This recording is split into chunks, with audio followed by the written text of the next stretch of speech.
Yidvo, Shavua Tov. Welcome, ladies and gentlemen, to our 29 Melaveh Malkah, and we are going strong, strong, strong next 50 years.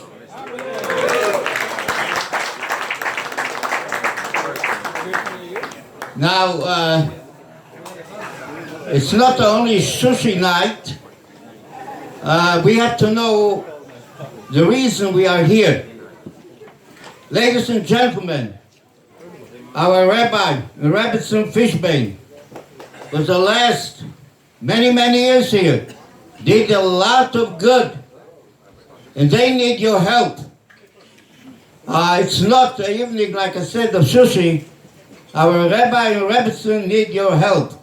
I would like to wish you a Shavua Tov and Gidva and Soon, Eksiva V'Chasima Toiva. I would like to introduce our Mara Da'atra, Rabbi Fishbain.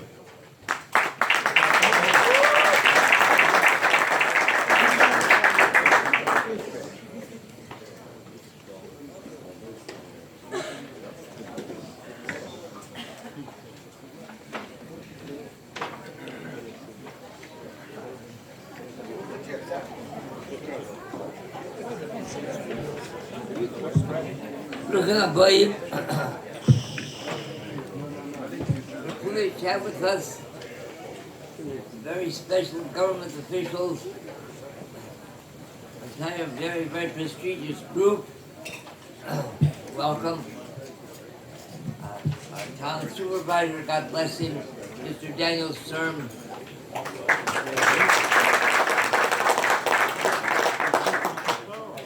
Amongst many, many others. We welcome all you. We're really privileged to have you here. And when I arrived in White Lake some 45 years ago, there was an inaugural ceremony. And the order of speakers with such distinguished gentlemen is something of very, very touchy situation. And we had, at that inaugural ceremony 45 years ago, we had here the Chief Justice Lawrence Kahn, Supreme Court Justice, and we had His Honor the Sheriff Joseph Wasser. And when I spoke, I mentioned that even though we're very privileged, we're very honored to have such distinguished guests, but the order of the speakers themselves could prove to be a catastrophe. I said, because if I had been the first speaker, followed by the judge, and then the sheriff, I would have come before the judge, and the sheriff would have been after me. But this way, first the sheriff spoke, and then the judge and I spoke. So the judge came before me, and then both of us were after the sheriff. Welcome, dear friends, and a very, very distinguished special group of, I don't know whether we find ourselves in Malkah, or Chust, or Salish, or Yerushalayim, or Belz, or Yerushalayim, or Sattler. We have such a very, very special warm, or Yerushalayim, a very special warm gathering here tonight. We welcome each and every one of you. And the hour is late, and the crowd is great, and listen to the speakers we all hate. And I always say that I enjoy a polished speaker. I really, truly do. I do not mean a polished speaker, but I mean the one that's through, that's finished speaking. So our speakers will be very brief and very limited. And I mean, Fitzger Parnassi, all Balagolas, all wagon drivers are asleep now, all the sisters, all the shoemakers are asleep, and I have to go to work. I come here, I have to take a microphone to go to work, and that's why I came with my work clothes, because I have to work here this evening. And I want to the warmth here at this gathering is very, very special. And the Talmud brings that Alexander Magdon, he had to wage a war against a certain country, and to get to them, he had to go through a long, long, dark, winding cave. And he was concerned that he wouldn't be able to find his way back. So one of these sages of the Talmud advised him the following: you should take a long rope and tie it to the entrance of the cave. And as he walks along, he should unwind the cord, and on the way back, he'll keep on pulling on that cord, and he'll feel it tight, and it'll bring him closer and closer to the entrance where he came in. So we have that long cord here. We want each and every one of you to hold on to that cord and to keep tight and close to us and support us for all of our wonderful work.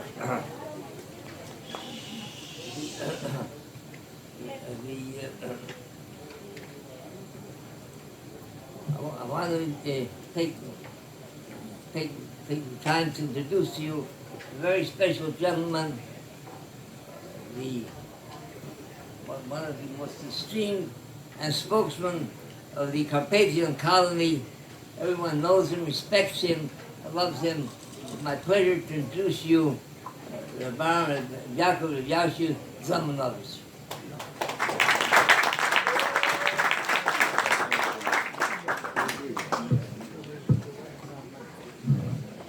Thank you, Rabbi.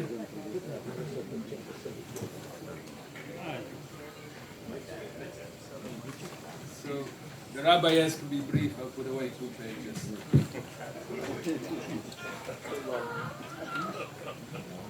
So when Rabbi Fishbain called me a couple of weeks ago and asked me if I would be willing to say a few words about...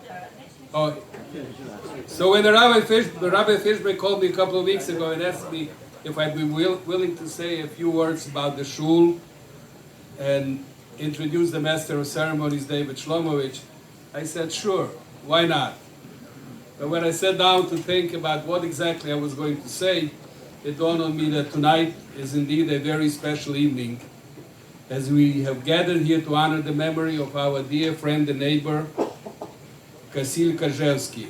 And I would be remiss if I didn't say a few words in his memory.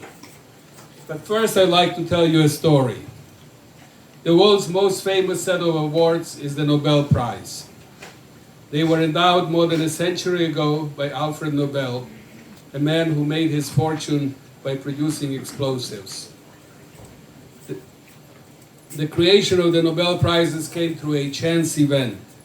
When Nobel's brother died, the newspaper ran an obituary of Alfred Nobel, believing that it was he who passed away.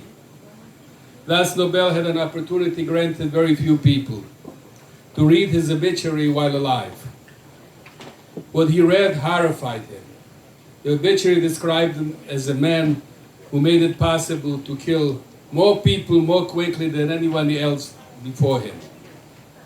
At that moment, Nobel realized that this is not how he wanted to be remembered. And shortly thereafter, he established the Nobel Prizes. Today, everyone is familiar with the Nobel Prize, while very few people know how Nobel made his fortune. The good we do lives long after us. In fact, it is the most important thing we leave behind. The people who are most mourned are not the richest, or the most famous, or the most successful. They are the people who enhanced others' lives. They were kind, they were loving, they had a sense of their responsibility to family, to friends, to their community. Kasil Karzewski was such a person, and that is how we will remember him. Life is very precious, and as we discovered with Kasil's sudden death, it's also very fragile. Hashem determines the length of our lives. Immortality lies in not how long we live, but in how we live. Every day is a gift from God, and we should use it to the fullest, to celebrate life and become a blessing to others, and that is how Kasil lived his life. And now a few words about the White Lake Torah Center and its Morad Asra, Rabbi Fishbain. I first met Rabbi Fishbain in 1984 when we formed our shul, the Carpathian Congregation of White Lake, in the Carpathian Homes Bungalow Colony. Rabbi Fishbain came to address us one Shabbos morning, and he asked our Gabbai Leo Halpert in Yiddish, soll ich reden Russisch, English, or Yiddish? Should I speak Russian, English, or Yiddish? Well, our Gabbai Leo is known for his sense of humor, and he told the rabbi, best is out in the reden. It would be best if you didn't speak. As I recall, Rabbi Fishbain on that occasion spoke in all three languages. And since then, he addressed our congregation every summer, except this past summer, because he was not able to walk that far. And even though his assistant, Rabbi Kolakowski, was very eloquent when he spoke to us in our shul a few weeks ago, we are hoping that next summer Rabbi Fishbain be well enough to walk to us again to address us.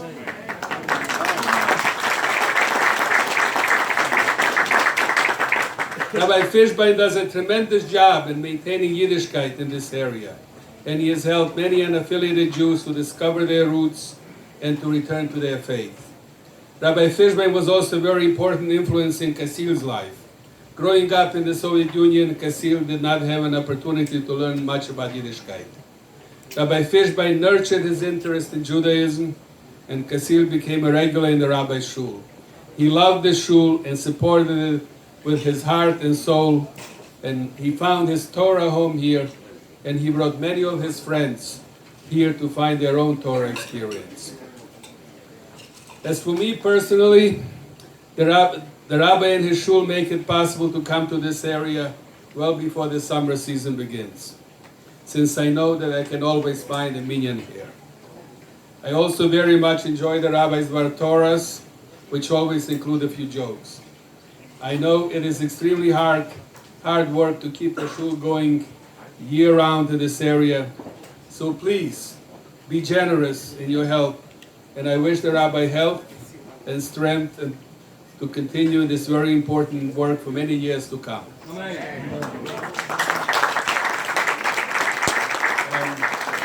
Now the time has come to introduce the Master of Ceremonies, Mr. David Shlomovich. Actually, I'm surprised that he needs an introduction since he's been the Master of Ceremonies here for many years. But for those few of you who don't know him, he's a successful builder, very active and influential in the Brooklyn Jewish community. And he was a two-term president of Carpathian Homes, which everyone knows is the best bungalow colony in the Catskills. And he made it even better in his second term when he oversaw the construction of many improvements in the colony. And I shouldn't forget his two younger grandsons are excellent soccer players. But above all, he's a mensch. And ladies and gentlemen, I present to you Mr. David Shlomovich.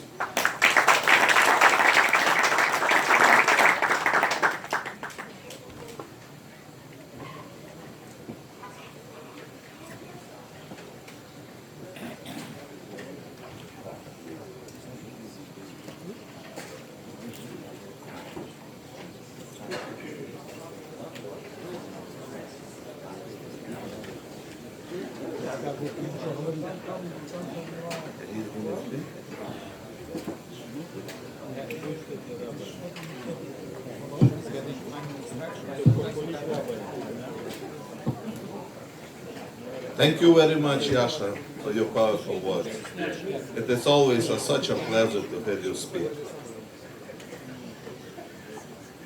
After such an introduction, I'm better off not to say nothing, to just close this thing down. I mean, it sounded so good.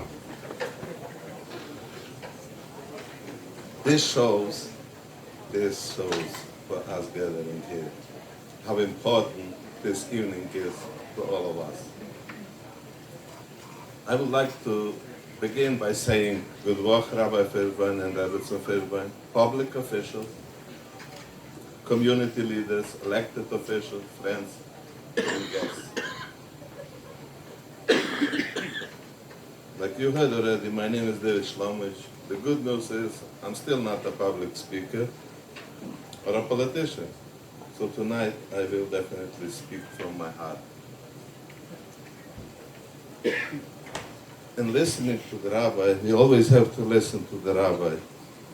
So tonight I will try to follow the 3 rules of public speaking. The first rule is speak loud and clear so everybody will hear you.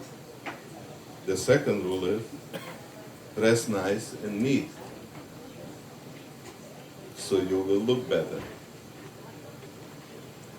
The third rule is, and perhaps the most important, keep it short so that they like you better.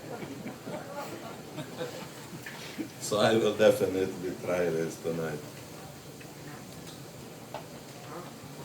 I am extremely honored to be here tonight with all of you to support our esteemed Rabbi and Rebbetzin Fishbain and to support the White Lake Shul. I know Rabbi Fishbain for about 35 years. People refer to him as a tzaddik of Sullivan County. But I see it, he goes way beyond just Sullivan County. Rabbi Fishbain is very hardworking and devoted, always with a smile, a joke, or a story, always available. Not only country rabbi, but 24/7 days a week, 365 days a year. He is loud and respected by all. He treats everyone with respect and dignity. You will notice the invitation commemorates individuals who are no longer with us, many of whom were Holocaust survivors. As many of us here in the room tonight, I am a child of Holocaust survivors. I remember the stories, or sometimes the silence of my parents in regards to Nazis. And I am always inspired by their will to survive and rebuild. To build a life there was nothing but destruction is something we can never forget. As the years go by, there are fewer and fewer survivors left, fewer people to tell us their stories. It is so important for us to keep teaching our children and grandchildren about the Holocaust. We must never forget. Thank you, Rabbi Fishbain, for reminding us. We definitely need more rabbis like Rabbi Fishbain. Just take a look, Kanai Horror, the oilam the rabbi brings here. What would somebody think a shul in White Lake, upstate New York? Where do you wake up?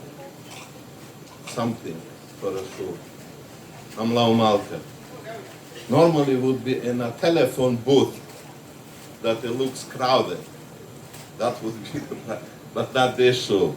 This shul brings a lot of people and this big tent and it's crowded.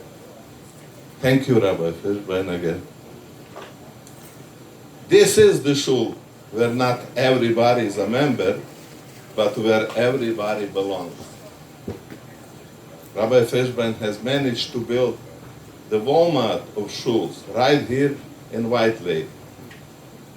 A one-stop shop where whatever you need, you find it here. He still believes in house calls. He will drive hundreds of miles a year to personally share in our events or just a friendly visit.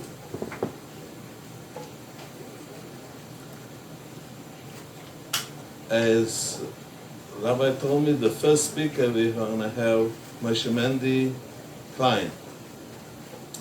So welcome, Moshe Mendy Klein.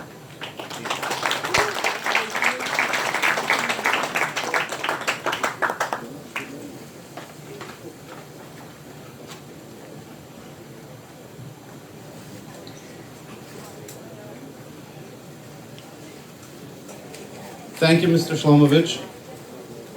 And good evening, ladies and gentlemen. I want to thank Mr. Pinchas Steinberger first for approaching me and to give me the opportunity to publicly actually thank my parents, Mr. and Mrs. Benjamin Klein, Mr. and Mrs. Lenke Benjamin Klein. However, those are my parents. So I'm sorry, I'm gonna extend a little bit of what Mr. Shlomich was actually speaking about. I was intending to speak a little bit of a serious matter in the Holocaust, but in order to thank somebody, I wanted to, tell you about the people that we're thanking, which is my parents, in order to understand what we're thanking for. So, and many people in this tent this evening will share a similar story or a same story, or not even the same story. But because we're Yidden, Jews, it's all our story. So, my parents are born and raised in the Carpathian Mountains, and their parents are from there. And they are children of the Holocaust survivors. My father's father, who I was named after, Moshe Mendel, yes, he actually married once the first time, had 5 children, unfortunately went to the Holocaust and lost that wife and 5 children. And yet, again, after the war, thank God, survived, married again, and had another 5 children. Baruch Hashem. And unfortunately, my father's family had a rough time. Even with the new family, unfortunately, he lost his 2 older brothers, and he lost his eldest brother at the age of 13. Special moment in his life. So, and my mother comes from a grandfather, Zalman Yitzchak and Rivka, both from big families. My grandfather had 3 brothers, 4 sisters, and 4 sisters perished in the war with nephews and nieces. And my grandmother as well had brothers, sisters, grandmothers, and nephews, nieces all perished in the war. So you would think, and these were from Yidden, from Hasidische. And you would think that after the war, you would say, I lived a Yiddish life already. And Nebuch, you saw such atrocities that I don't know which individual could come out of any state of mind.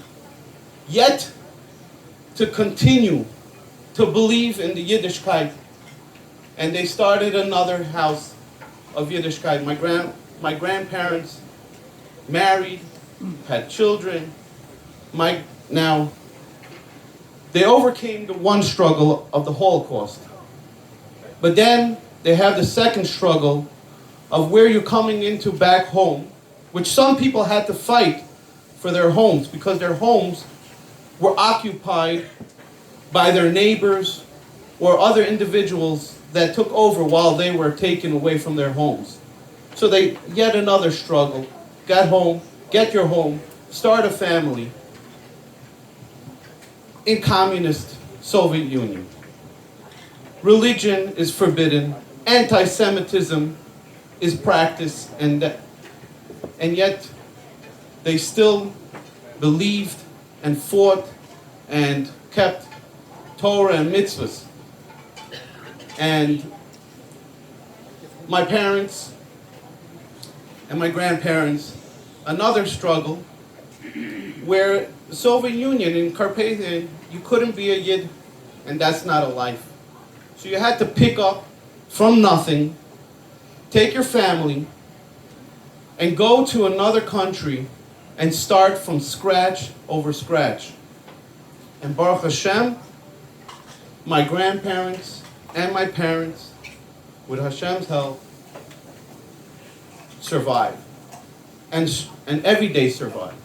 And produced a Yiddish house for me, for my sister, for my wife and for their grandchildren, and continue to do so. I'm amazed about the lineage of my family and others who continuously get trials. And easy to say, I've served, I've done what I've done, I've tried it. Now, we've literally seen death. But yet, they know that the truth and felt in their heart that Yiddishkeit is what it is.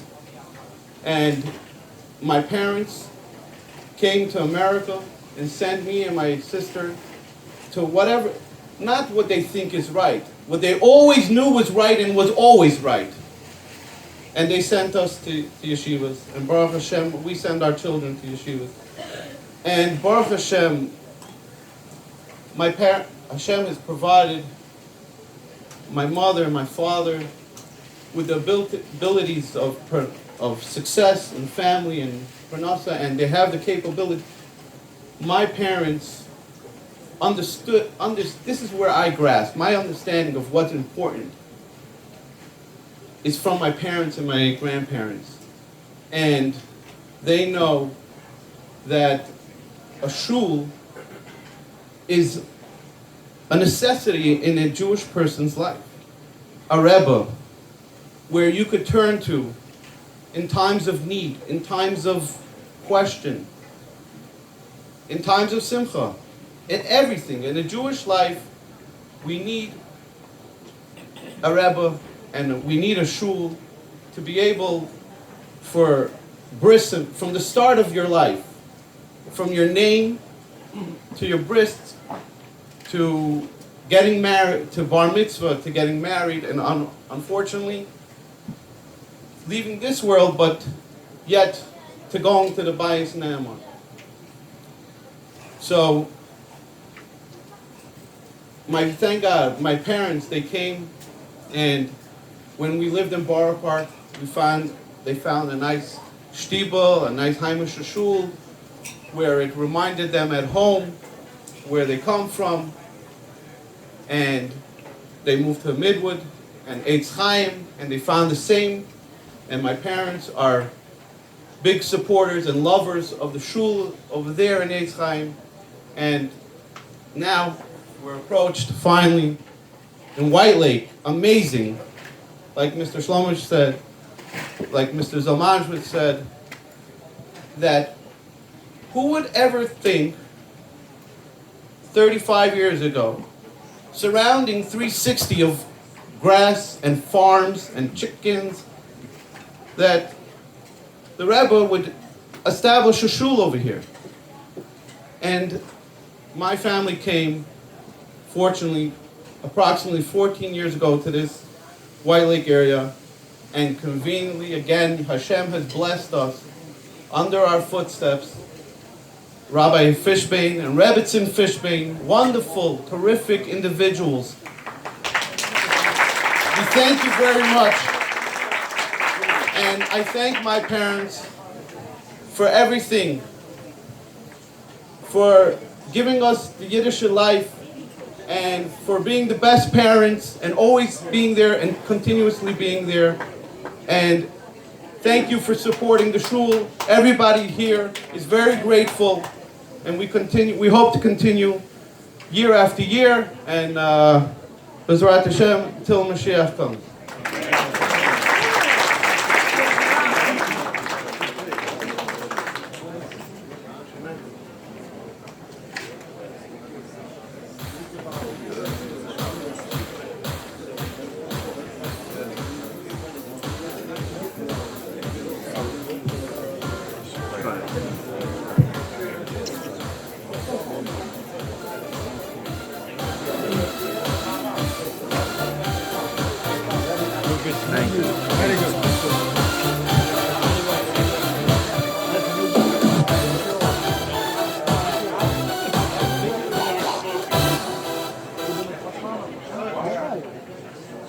Now is the time. It is my pleasure and privilege to present to you Chief Rabbi of Upstate New York, Chief Rabbi of White Lake West Medrash, a tzaddik of our times, Rabbi Shmuel Fishbain.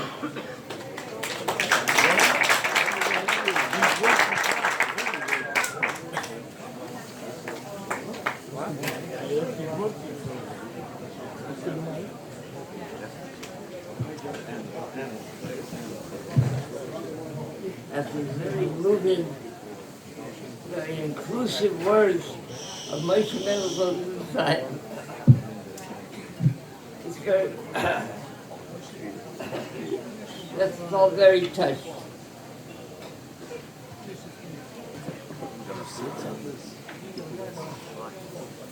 The Holocaust, what it did to the Klal Yisrael, was lost.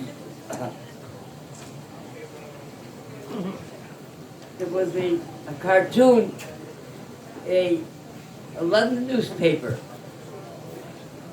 during the war, and a picture of a English soldier only with a rifle in his hand, crushed beneath a huge German army tank with a massive superiority of arms.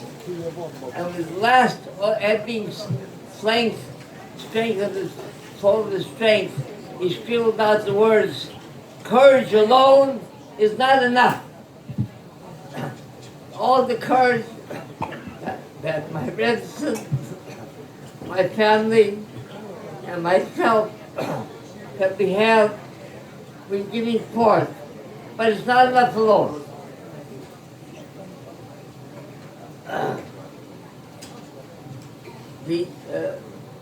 I unfortunately was stricken with an illness and was reduced to a cane, Tiavon.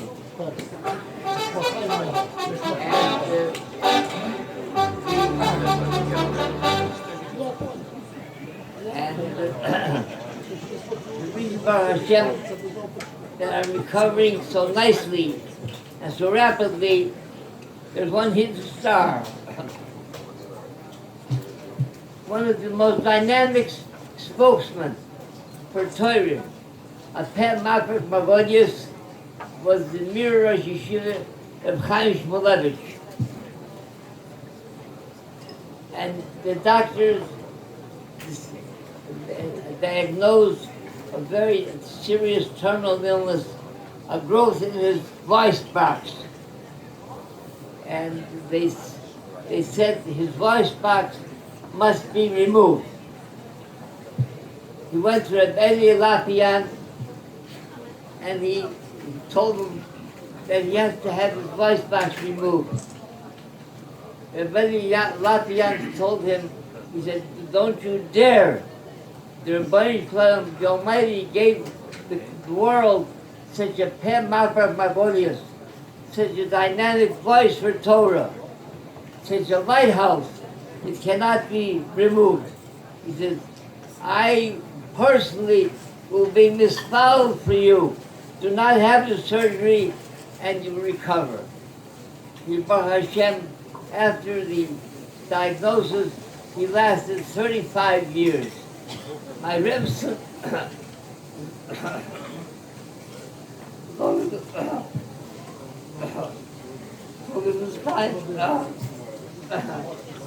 told the doctors that I'll take care of him.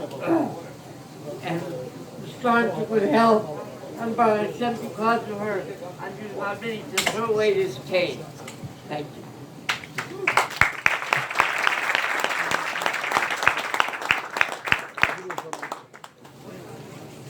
From the Holocaust, one of the greatest Torah scholars endured a horrible tragedy. His 2-year-old son was sitting on his lap and they shot him. It was by then made a sport to take a human life. The only thing left was his 2-year-old son, Meir, was his son's shoes. They didn't have what to eat. They were starving for hunger. They found someone who they needed some bread, something to eat, some nutrition to satisfy their hunger. They found an individual who wanted to buy the shoes, and he would give in exchange, he would give him some bread and some vegetables. He parted with the shoes, he took the bread and the vegetables, but he and his grandson were not able to eat that food and that bread. These are amongst many, many other stories of the Holocaust. But some of the wonderful things that Baruch Hashem, behold, only because of all of your help, we're able to accomplish. We have a very special individual, our postmaster, Mr. Stephen Burke.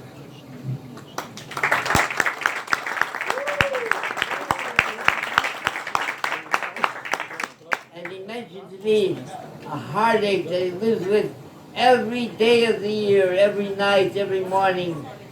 When he was 13 years old, his father refused to make him a bar mitzvah. And he felt so my goodness, so undernourished. He felt so deprived, underprivileged. He, a Jewish boy, should not be able to have a bar mitzvah. Our heart went out to him. And we prepared him, we prepared him for bar mitzvah lessons. And his bar mitzvah began courtesy of the United States government and the President Trump and the God bless America, the home of the free, the home of the brave. His bar mitzvah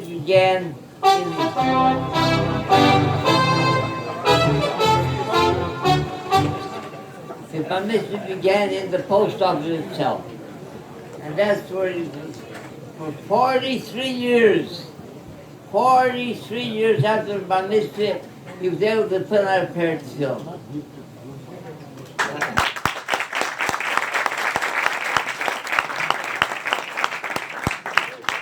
Amongst the many other magnificent and heartwarming stories, on Purim, 21 years ago, we spent a lot of money on advertising Purim and Simchat Torah, because it's a living Torah, a joyous Torah, Torah Simcha.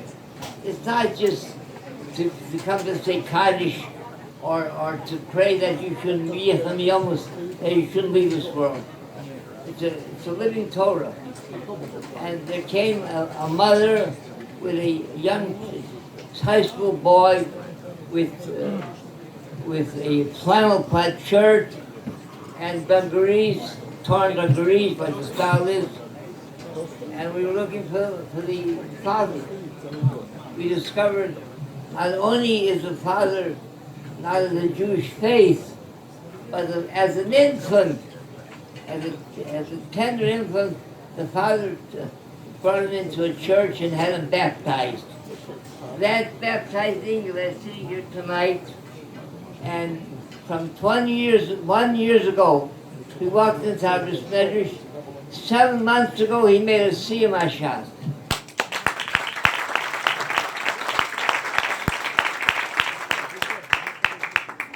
Someone who drove up on Yom Kippur, the Day of Atonement, the holiest day of the year.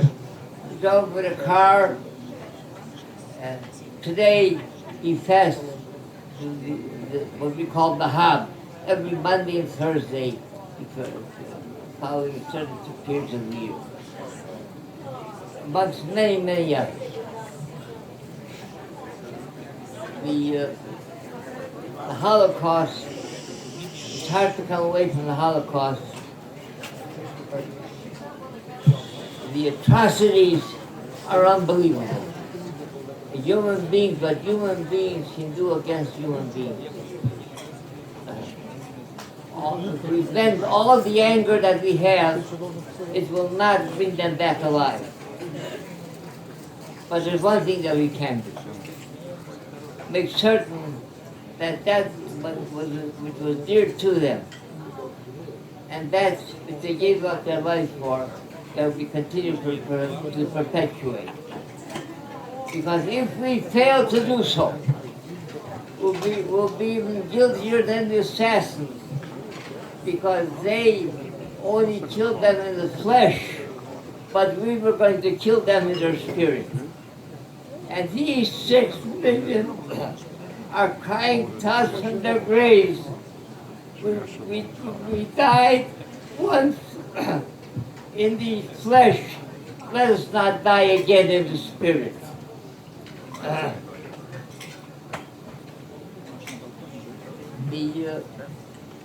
We had here a number of years ago a bar mitzvah. It was on Labor Day weekend.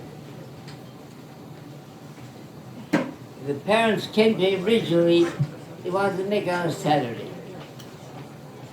So I persuaded them that I said, on a Saturday you can't make, in a synagogue, you cannot take pictures, videos.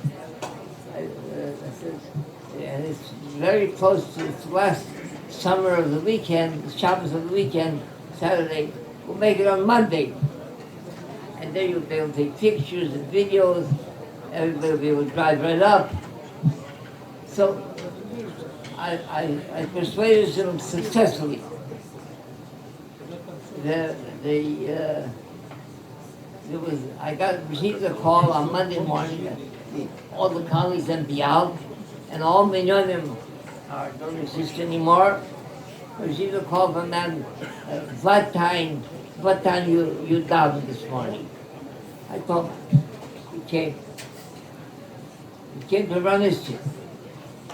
So he comes over to me, he says to me, I said, Rabbi, I would like to say a few words about bar mitzvah you don't know. Now, if you know some of the very, very special Russian Jews who are very estranged from Judaism, from their faith, their attention span is nil, zero. Why in the world will I let them get up to speak whereas English is not a Churchill English, it's not an Oxford English, but for some reason, I guess the Almighty directed me to let him speak. And you got to tell a magnificent story about how he escaped from the Nazis and he joined the Russian army. While the Russians were pursuing the Nazis, the Germans, so they had no regular sanitary accommodations where to bathe or where to sleep. He was sleeping in the field. If they found a stream, they bathed in the stream. And after bathing in the stream, they went off. They continued marching, and he checked his pockets, and he didn't have his film, his grandfather's film. He did not have with him. So he turned to the commander. He said, Commander, Herr Commander, he says, I wanted to go back and look for those, and something very special. He said, you go back and I'll shoot you. He said to him, shoot me, do with me whatever you want. That's more, the film are more dear to me than life. Somehow, this hardened Russian commander was softened, and he let him go back. And I don't let him go back, but he sent 2 other soldiers with him. They found the film. This is a story told about Mr. He found the film, and he continued with his life. The bar mitzvah boy and family themselves, I had such a struggle teaching him the blessing of the Torah. We finally did. That bar mitzvah boy who sat in our shul here and listened to this story, This was some 30 years ago. Today, he's a married young man with children that attend yeshivas. He himself was on tune every single day. There's many other stories like that. In conclusion, may we're very grateful for all these very wonderful friends that we have here. And we lost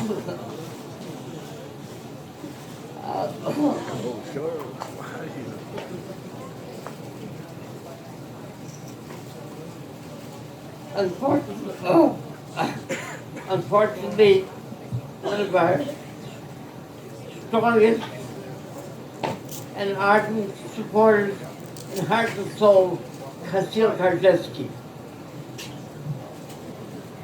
who received that starting call that he was in a coma and rushed to the hospital critically ill. We prayed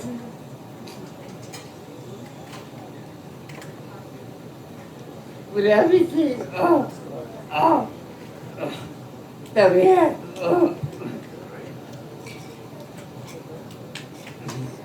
Unfortunately, on Sukkot, he left us.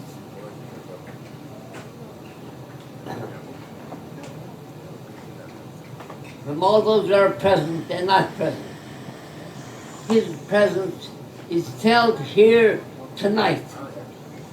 Kasil Sholem Ben Princess Joseph, Halevi. We want to thank you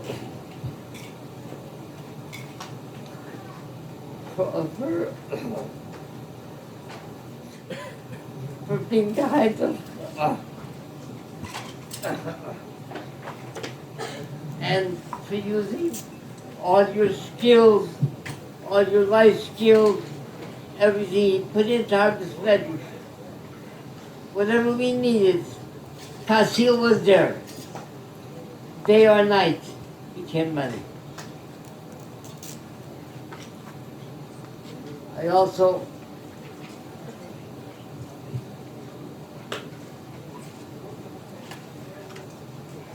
Vishnat will be better.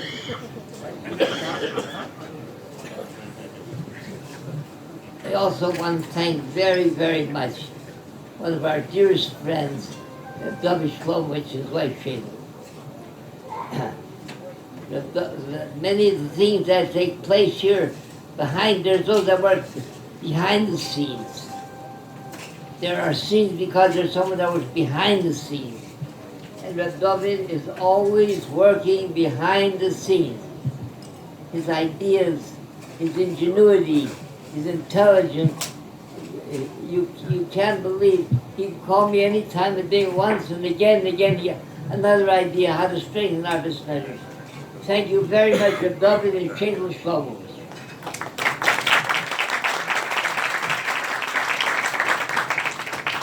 Also, some very dear friends.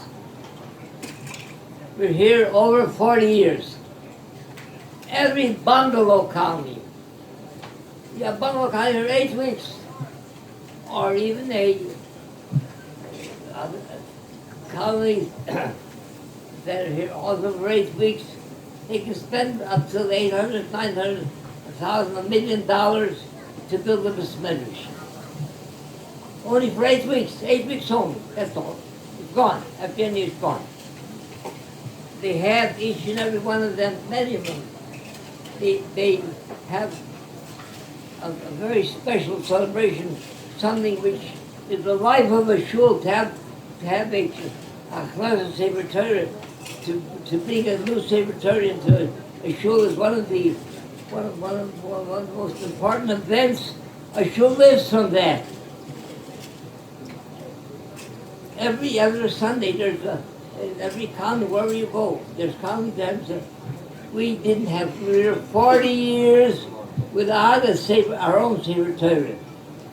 And every Shabbos morning, when we would come to Kriyas HaTorah, we would scan carefully the audience to make sure that there's not somebody there that he wanted to show his scholarship. He's going to find some kind of mistake in the Torah that's not valid. You can't read it. Post a bit of Chochmah. Until finally they came along a few individuals special, very special. Shabbos morning in the winter in February, they were sitting here one tired Yid, Shai Bon Greenfeld, Gesundheit, him and his Sprache Sir, and his Schwer, Gabriel, Bella, them. He heard them speaking about the problem with our secretary. He says, I'll give you half, go raise the other half. That spurned and started and fired us up to begin only because of Reb Shai. That's how we got our secretary, one of the reasons. You should give him a big, big hand.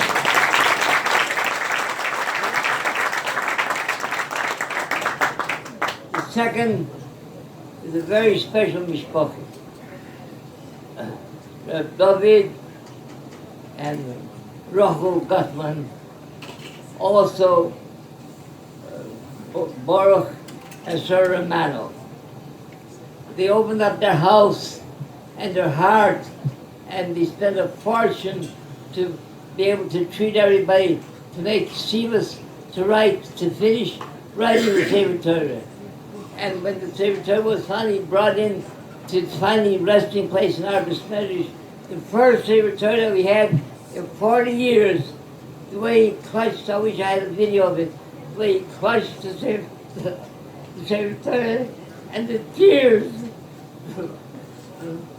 they spilled,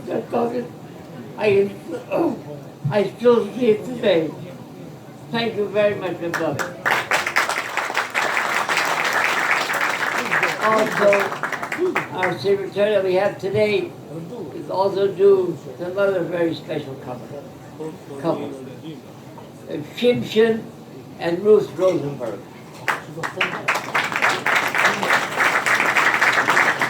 You know Ms.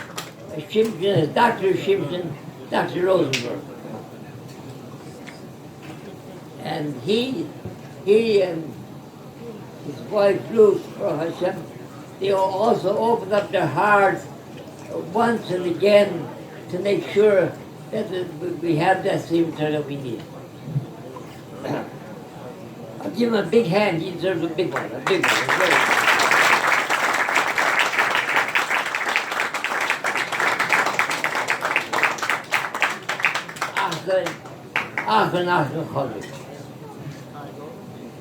Someone who everybody knows and loves, none other than Pinchas and Leah Steinberg.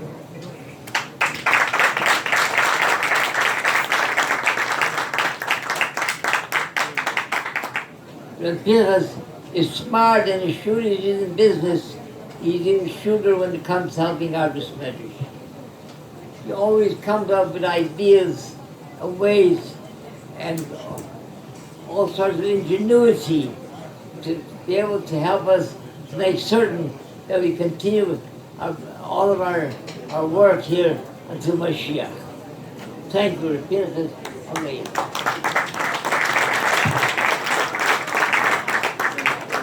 Of course, not enough can be said about Benjamin Yitzchok and Leah Klein and Moshe Melaveh. To really thank him very, very much for coming forward and making certain that this event should take place.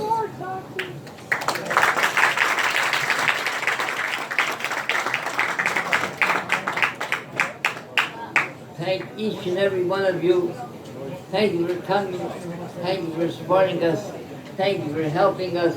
You continue to Mashiach, to hear your native. Amen.